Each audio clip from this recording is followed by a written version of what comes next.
Hello there, Internet peeps. It's your good buddy Rue, and I'm sorry that I missed last week. But on the bright side of that, for the life of me, I don't remember any of the comic books I read last week.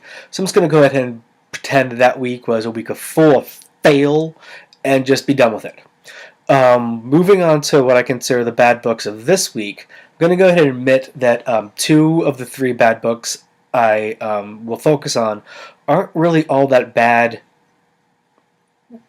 themselves, but the first one is bad when compared to the previous issues of that series, and the other one is more my fault for being bad because I continue to read and buy and collect it.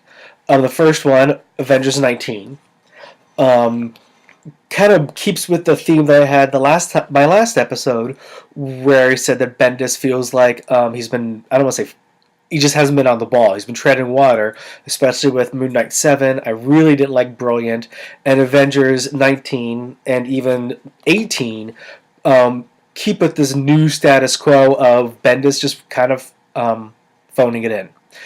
The plot, like the overall outline of this book, is actually pretty good. I like the addition of Storm. I enjoy the media take on the Avengers lineup, basically the new 24-hour news cycle, and I really, really like the relationship between Hawkeye and Spider-Woman. The problem with this book isn't the story. It's a seemingly lazy way it was told. Even with all these things that I just said that I liked about it, Bendis, for lack of a better phrase, and I say it again, phoned it in. I really don't doubt that trying to follow up Fear itself is a difficult endeavor, but usually I feel we can count on Bendis to make something out of crap. But the last two issues of Avengers have really been the exception to that rule. And even with regards to the return of Vision, I just felt that entire scene was really hokey.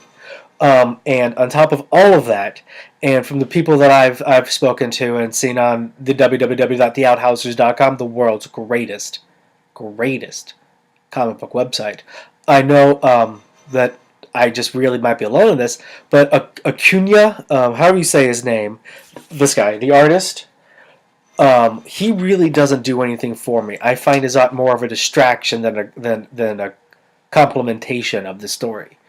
Again, Avengers 19, it's not a book I'm going to drop right away, but if this trend continues, and even if it goes into new Avengers, I might be losing two books here soon if Bendis, I guess, doesn't start focusing again. Morning Glories number 14. This book is more my fault than the book's fault for being bad. You can't be mad at the 14th issue of a book for having no plot progression when the previous 13 issues have barely moved us past the first day of school. And I mean this with all honesty. Could someone please tell me what this book is about, or anything that's actually happened or is going on? I'm not incredibly stupid, and I understand the book.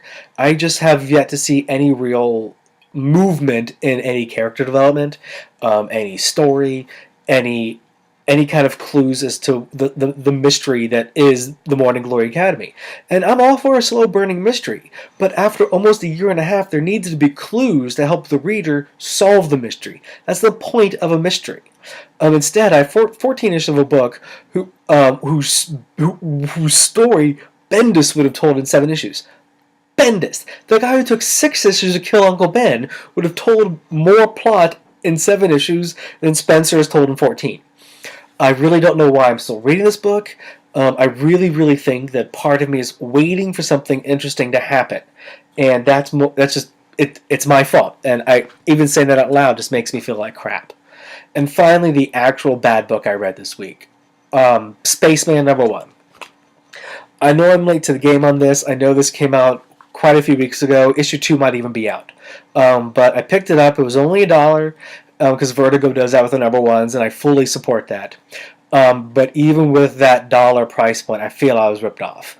This is by the team who brought us 100 Bullets, Brian Arezzo and Eduardo Rizzo, and I'm just going to go ahead and apologize to both of those gentlemen for butchering their names.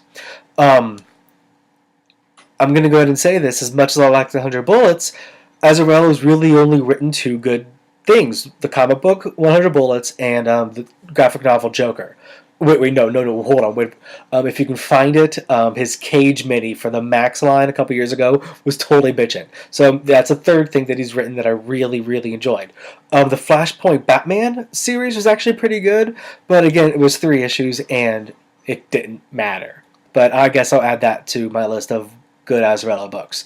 But unlike 100 Bullets, which was his big Vertigo success, there's no part of this weird, absurd world that interests me enough to see what's going on in issue 2. Or even if I find like the first trade is like $6 on Amazon, nothing in this comic book made me want to spend that $6. Spaced, again, this is the first issue, was uninterestingly absurd and, in my opinion, rather ugly.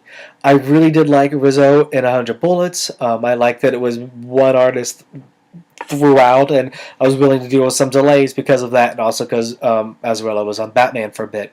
But something here with the art just is off, and I don't know what it is. I know that it basically looks just like 100 Bullets, and I hope YouTube doesn't get mad at me for the boob shot there. The art just didn't appeal to me. Absolutely nothing about the story was worth the dollar I spent. If you want my opinion, avoid Spaced at all costs. And I look forward to people telling me how wrong I am in the comment section of wherever you watch this. As for the highlights of my stack this week, we have a rare appearance of a trade in a non-trade special episode, and 2 books that really I look forward to every month to bring the fun back to the funny books. And before you yell at me, I'm very mad at that sentence structure there. First off, we have Who Is Jake Ellis, Volume 1. The best way I can describe this trade, and it's 5 comics, is that it is a crime noir cross between the Bourne movies. And I say the movies because I've never read the books, so I'm not exactly sure how accurate the adaptations are, and Fight Club. The general plot of this is that a world-renowned assassin, John Moore, has an imaginary friend that only he can see, which, as most imaginary friends are, named Jake Ellis.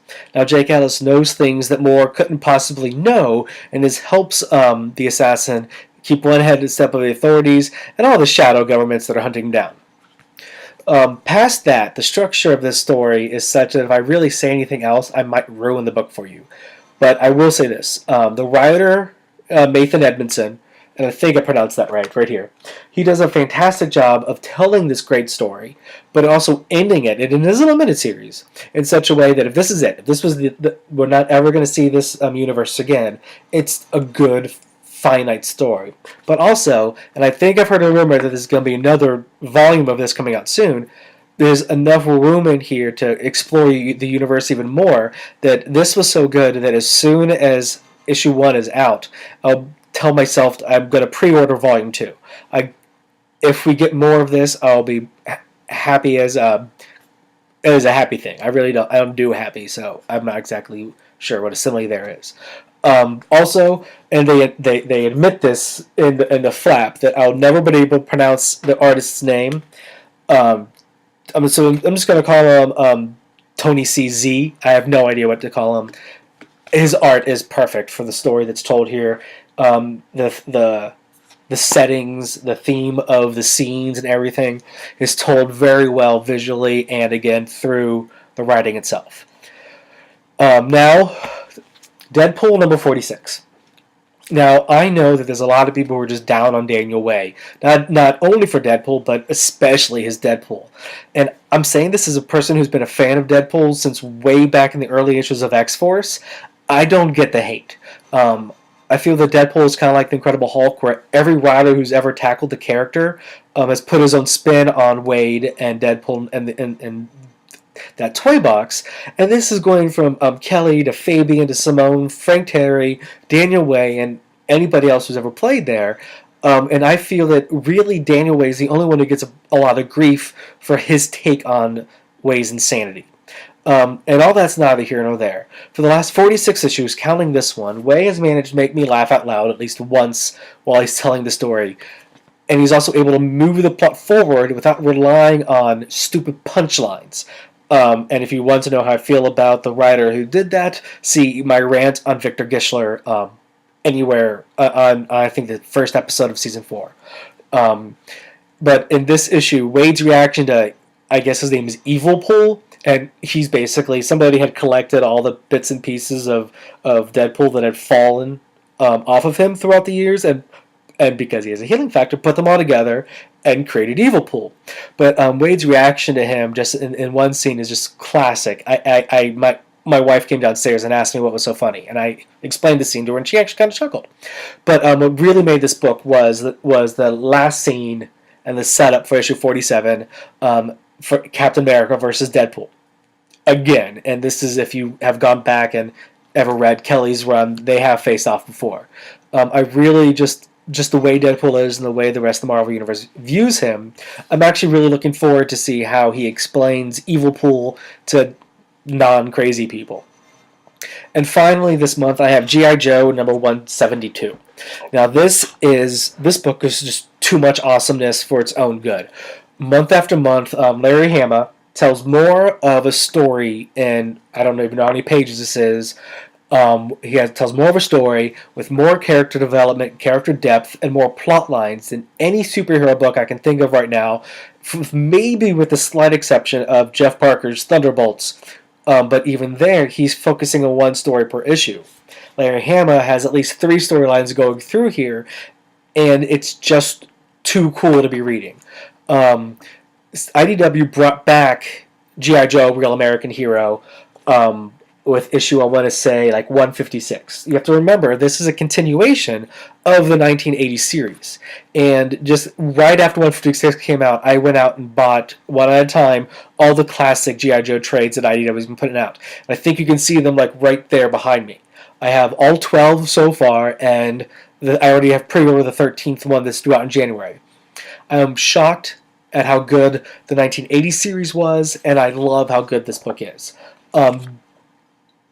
I'm really glad I didn't read G.I. Joe in the 80s because I don't think I would have been old enough to understand all the nuances, and I don't think I would have been mature enough to understand how it's contradicting the TV show, but both books are just superb. And basically what I'm saying is G.I. Joe, whether it's the classics and trades or this new series, is by far, it's the shit. And very, very, very quickly, after 156 came out, G.I. Joe, Real American Hero, has moved so far up my pull list that if I actually had to cut down to only 5 books a month, it would definitely be up there. And if it was down to 3 books a month, it might, at this point in time, kick Fables off that list. If you haven't read the new series yet and you're a fan of the old one, pick up the first trade. You might be disappointed, but if you are, I really don't care because you shouldn't have been. That's it for books this week, but I do want to answer a question that someone asked me about the DC relaunch and why I haven't reviewed any of those new books yet. Next week, I'm going to talk about new DC a bit more with this week's Batman, written by a friend of the show, Scott Snyder, and the 3rd issue of The Flash, and if some of the other books I'm collecting come out, I'll put them in there too. But for now, I'll say that so far I really like the relaunch, and my only real complaint would be that it's a soft relaunch. I feel that Batman and Green Lantern's backstory staying there hurts everything else. I think that it would have been a lot better if the whole universe had restarted from scratch, like after Infinite Earths, but the stories had still started 5 years in the future. Well, like today was 5 years, kind of whatever they're doing with Justice League, and within the first year or to 2 years, they filled in the backstory. I think that would have been a more interesting way to tell this. But all that being said, monthly, I'm picking up Batman, The Flash, and Justice League Dark because I'm a Constantine mark. And I'm trade waiting All-Star Western and Demon Knights because I read the first 2 issues of those and they're really good, but they're not tying into anything, and I feel that I can wait the year for DC's trade policies. That's it. I do want to remind everybody that I'm having my holiday special coming up here soon.